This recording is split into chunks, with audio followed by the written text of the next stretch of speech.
Good morning or afternoon, everyone, and welcome to this year's safeguarding update. This forms part of the ongoing training and the regular updates that we are all expected to have if we are working with children. My name is Matthew Close. I'm the Senior Vice Principal at Surbiton High School, and I am the designated safeguarding lead for the school. You've got my contact details on this slide. If you have any questions or any concerns, please always feel free to either drop me an email or give me a ring. In particular, if you have a concern about one of our children and you need to phone the school out of hours, if you phone this school number, it will ring through to me. So please do note that number. Before you can work with the children at Surbiton High School, we ask that you have completed the following. You must have completed your Level 1 online safeguarding training, and this must be updated every 3 years. So if you feel that it is out of date, it's absolutely imperative, please, that you have updated this training within the last 3 years. It's also imperative that you have undergone an enhanced DBS check and that we have been issued with the details of that. And finally, it's also imperative that you have watched the most recent safeguarding update, which for this year is this one and is being delivered by me. I ask that you give this video your full attention, please. It shouldn't take any more than 6 or 7 minutes. And if you have any questions, then please do feel free to contact me on the either via email or via telephone details on the previous slide.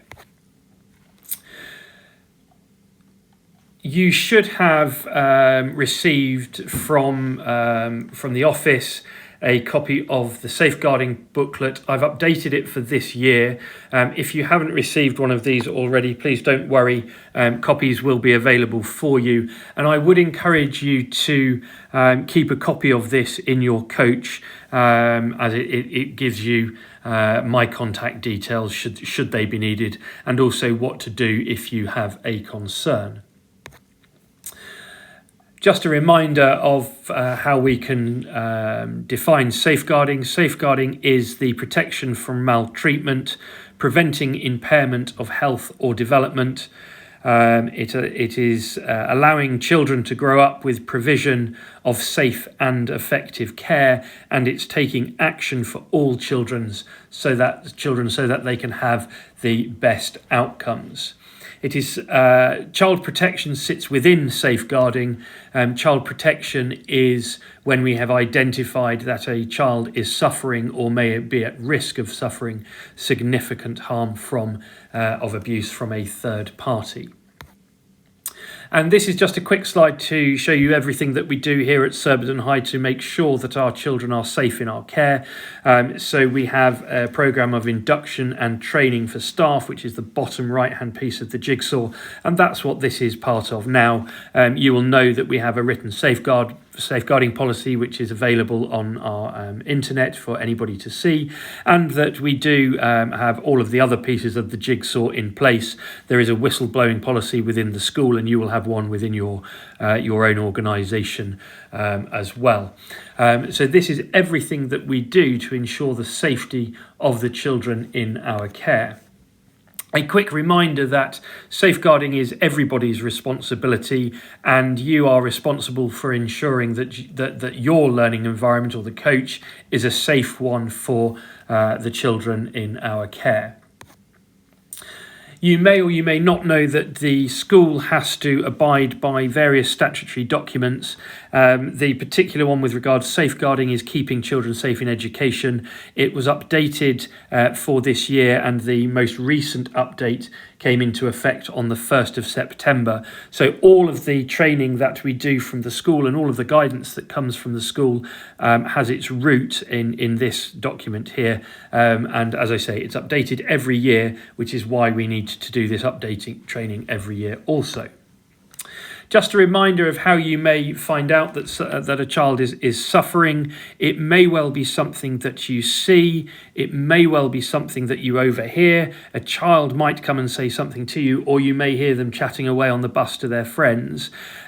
Just a reminder that really, if something doesn't feel right to you, then you ought to report it to me.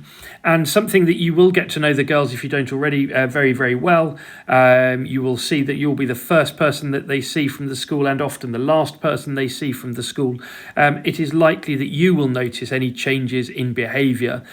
So these are the usual ways in which we receive a disclosure from a pupil. So really, it's about making sure that you are aware and you notice and when things don't quite feel right.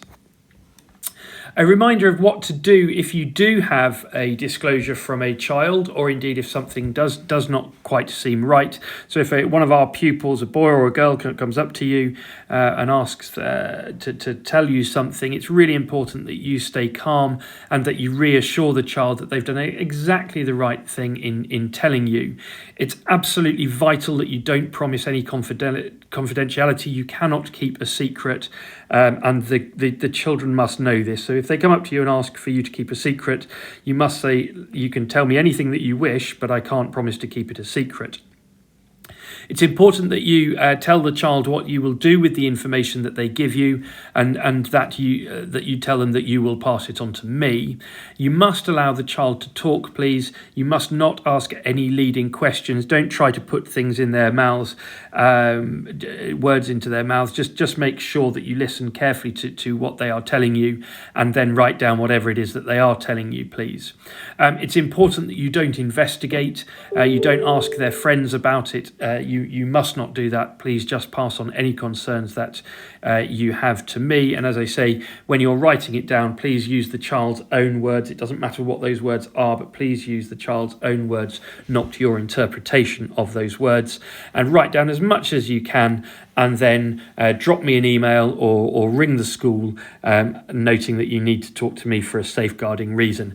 I ask, please, that you don't share your concern with any of your colleagues. Please don't share it with anybody at Royal European, unless, of course, it is your concern is regarding the behaviour of one of the Royal European staff or your coach company staff. Then your obligation is to share that with the senior management team of the coach company, please. A quick reminder of the safeguarding team. As I say, my name is Matt Close. I'm the Senior Vice Principal. When I'm not in school, John Owen, who is the Assistant Principal, he's the head of the sixth form, he assumes responsibility for safeguarding at the school. So if you cannot get hold of me, then please ask to speak with John Owen. If you cannot get hold of John Owen, then any of the safeguarding team who are on your screen now are fully trained and will be able to manage your concern. So it's highly unlikely that we will ever all be out of school at the same time. So you ought to be able to speak with one of the safeguarding team. This is just a reminder of where you can get information from. As I noted, it's in the booklet, and those are my details on the screen. With regards to keeping yourself safe, I just want to run through a few things just a reminder of a few things that you need to be aware of. Under no circumstances, when you're on any of our school sites, must you use the pupils' toilets. It's absolutely vital that you don't do that. We have staff toilets, so please do not use the pupils' toilets. With regards to one-to-one situations, it is probable that you will be on a coach on your own with a child at some point. If they become distressed at all when they're with you, indeed, if they become distressed at all and they're with other people, it would be good for you to share that with myself. Just drop me an email or give me a ring. And if you are in a one-to-one situation, please just be mindful of the circumstance within which you find yourself. Please, if you happen to be in a school building and the children are there, it is possible that you'll be in a school building and the children are there. You ought not to be in a room on your own with a child. And if you are in a room on your own with a child, please allow that door to be open and any blinds to be up so that you can be seen. Under no circumstance are you permitted to take a photograph of any of our pupils, so please do not do that. You must not touch any of our children. The only exception to this is if one of them is in danger, and not touching him or her could result in injury. So please do not touch any of the children. Of course, if you have to administer emergency first aid, we would expect you to touch the children if it's appropriate to do so. So those are the only two conditions under which you must or you are allowed to touch any of the children at Surbiton High School. Under no circumstance may you contact the children via their mobile phones. You must not give your mobile phone number to any of the children. You must not text them. You must not ask for their telephone numbers nor their email addresses, please. We have, all the children have school email addresses, and I need to